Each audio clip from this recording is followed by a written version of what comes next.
మిత్రులందరికీ కూడా శుభోదయం. పెద్దలు, వైఎస్ఆర్సీపీ జిల్లా అధ్యక్షులు, నాయకులు అందరికీ కూడా నా నమస్కారాలు తెలియజేసుకుంటూ, ఏడాది పాలనపై ఈరోజు కూటమి ప్రభుత్వం ఏర్పడి ఏడాది పాలన సాగించి వారి యొక్క ప్రోగ్రెస్ రిపోర్ట్ను మంచి ప్రభుత్వం అని ప్రజలకు డంబాలు కొట్టుకుంటుంటే, ప్రజల పక్షాన నిలబడి వారి మోసాలను ఎండగట్టడంలో వైఎస్ఆర్సీపీ పార్టీ మరి మా అధ్యక్షులమైన జగన్మోహన్ రెడ్డి ఆధ్వర్యంలో ప్రతి కార్యకర్త ముందుండి మరి ప్రజల పక్షాన పోరాడడం జరుగుతుంది.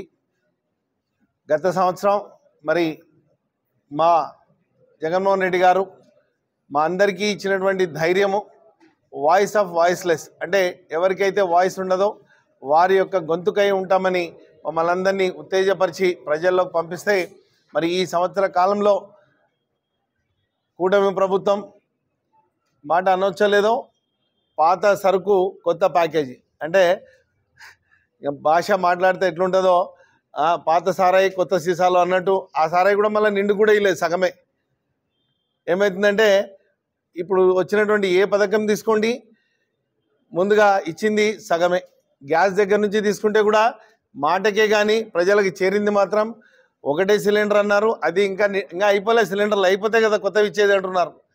ఇంకా అయిపోలేదు, అవి ఎప్పటికి అయిపోతాయో తెలియదు, ప్రజలకు తెలియాలి. మరి ఒక్కొక్క సిలిండర్ 6 నెలలు వస్తుందేమో సిలిండరు, మళ్ళీ అదైతే తెలియలేదు. ఏది చెప్పినా సగమే. మళ్ళీ అన్ని పాత సరుకులే ఇచ్చినవన్నీ. ఒక కొత్త ఆలోచన తెలుగుదేశం ప్రభుత్వం ఏదైతే ఉందో, కూటమి ప్రభుత్వం ఏదైతే ఉందో వారి ఆలోచన విధానము వైఎస్ఆర్సీపీ డిఎన్ఏ, ప్రజల పక్షాన పోరాడమే వైఎస్ఆర్సీపీ డిఎన్ఏ.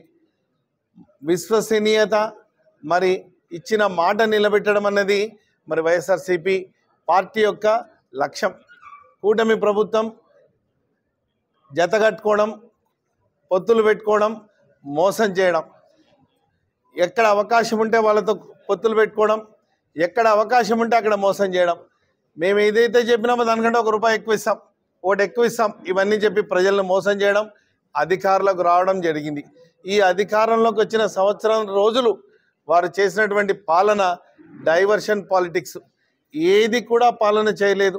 నెల నెల మీరు లెక్క తీసుకుంటే క్యాలెండర్లో మొట్టమొదట వెంకటేశ్వర స్వామి దగ్గర నుంచి మొదలుపెట్టి ఈ రోజు జరుగుతున్నటువంటి అరెస్ట్ల వరకు కూడా, నిన్న జరిగినటువంటి పాత్రికేయ మిత్రులు మరి కొమ్మినేని గారి అరెస్ట్ వరకు కూడా డైవర్షన్ పాలిటిక్సే తప్ప ఏది కూడా ప్రజలకు ఇచ్చినటువంటి హామీలను ప్రజలు గుర్తు చేసుకోకుండా, అదే సినిమాలో చెప్పినట్టు జై జై అంటే మరి ప్రజల డైవర్షన్ అన్నట్టు. న్యాయంగా మరి మా పార్టీలో వైఎస్ఆర్సీపీ ప్రభుత్వం ఉన్నప్పుడు క్యాలెండర్ ప్రకారము ఏదైతే హామీ ఇచ్చినామో, ఏదైతే మరి మేనిఫెస్టోలో పెట్టినామో ప్రతిదీ కూడా చిత్తశుద్ధితోటి ఎక్కడ కూడా అవినీతి లేకుండా నేరుగా ప్రజలకు ఇచ్చినాం. మరి ఈరోజు ఒక్క బటన్ నొక్కి ఏదో గుయ్యమనింది అన్నారు, 64 సార్లు బటన్ నొక్కినా మళ్ళీ. మరి అక్కడే ఇప్పుడు చూద్దాం ఎన్నిసార్లు నొక్కుతారో. బటన్ ఒక్కటి కూడా నొక్కి దాంట్లో సగమే, ఇంకా మళ్ళీ నెల టైం ఇస్తాను, నెల టైంలో పడతాయని చెప్పినారు. అన్నిటికంటే ముఖ్యంగా మరి మా అమ్మఒడే మాట్లాడతాం, బడి పిల్లలకు డబ్బులు ఇస్తామన్నారు, 13,000 అన్నారు, 15,000 నుంచి 13,000. ఇంతకుముందు ఇట్లాగే చేసినాం. అప్పటికి ఇప్పటికి తేడా ప్రజలందరూ గమనించాలి. అప్పుడు ఈ ₹2,000 ఎక్కడైతే ప్రజాస్వామికంగా ఎన్నికైనటువంటి మరి విద్యా కమిటీలు ఉన్నాయో విద్యా కమిటీల ఆధ్వర్యంలో ఖర్చు చేయడం జరిగింది. ఇవన్నీ నేరుగా ఇప్పుడు కలెక్టర్ ఆధ్వర్యంలో పెట్టినారు.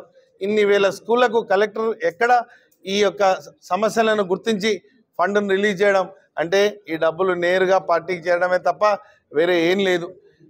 వ్యవస్థలను నిర్వీర్యం చేయడం. మరి ఎలక్షన్లు ఎందుకు పెట్టాలా? విద్యా వ్యవస్థ, విద్యా కమిటీ ఎలక్షన్లు ఎందుకు పెట్టాలా? కమిటీ ఎలక్షన్లు పెట్టిన తర్వాత మళ్ళీ వాళ్ళకి ఫండ్ లేకుండా చేయడం కాదా? మరి ఆరోగ్యశ్రీ గురించి మాట్లాడదాం, హెల్త్ గురించి మాట్లాడదాం. మెడికల్ కాలేజీలు పెట్టినారు, ఎక్కడ కూడా గాలికి వదిలేశారు, ప్రజా ఆరోగ్యాన్ని గాలికి వదిలేశారు. 2014-19లోనే వీళ్ళు కుట్ర పన్నారు. ఏబిఎన్ ఛానల్లో అందరూ విన్నారు. ఈ యొక్క పేరు మారుద్దాం, ఆరోగ్యశ్రీ పేరు మారుద్దాం, దీనిని ప్రైవేట్ పరం చేద్దాం, మెడికల్ కాలేజీని ప్రైవేట్ పరం చేద్దాం అంటే పార్టీ ప్రభుత్వములో వచ్చిన తర్వాత వారి యొక్క స్వలాభం కోసమే ఏదైనా మోసము లేదా వాళ్ళ యొక్క ప్రయోజనాలు, వాళ్ళ వ్యక్తిగత ప్రయోజనాలు, పార్టీ యొక్క కార్యకర్తల ప్రయోజనాలే చూసుకుంటారే తప్ప ఏది కూడా ప్రజల పక్షాన పోరాడలేదు. ఆఖరిగా నేను ఒక మాట చెప్తున్నాను, మా జగన్మోహన్ రెడ్డి గారు చెప్పినారు, పార్టీ చూడం, మతం చూడం, ఏమీ చూడమని ప్రజా సంక్షేమం నేరుగా ప్రజలకు అందించితే ఈరోజు 40% ఓట్లు మాకున్నాయి. మిగిలిన ఎవరైతే ప్రజలను మోసం చేశారో, ఎవరైతే మోసపూరితమైన హామీలు ఇచ్చారో వాటిని నమ్మిన ప్రజల పక్షాన నిలబడి ఆ హామీలను మరి నెరవేర్చే విధంగా వైఎస్ఆర్సీపీ పార్టీ ఎప్పుడూ ప్రజల పక్షాన ఉంటుందని అందరికీ తెలియజేస్తుంటూ, ఏడాది పాలనలో మేము చెప్తున్నది కొత్త సీసాలో పాత సారాయి అంతే. నమస్కారం, ధన్యవాదాలు.